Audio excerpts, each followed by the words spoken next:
Part 1-এ দেখেছিলে যে আমি আর আমার ভাতিজা মিলে একটা ময়দার সার্কেল বানিয়ে 24 ঘন্টা থাকার চ্যালেঞ্জ নেই, সেটাই তোমরা এখন এই ভিডিওতে দেখবা।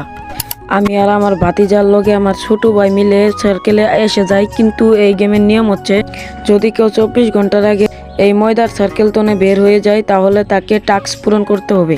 সেরকম করেই বল খেলতে খেলতে সেইখানে আমরা টাইম পাস করছিলাম, তখন আমার ভাই এসে ছোট ভাই বল নিয়ে কারাগারি করে, তার সাথে আমরা বল দিয়ে দেওয়ালে মারা খেলতে খেলতে বোরিং ফিল করছিলাম আর ভাবছিলাম যে কখন এই সার্কেল তনে বের হতে পারবো।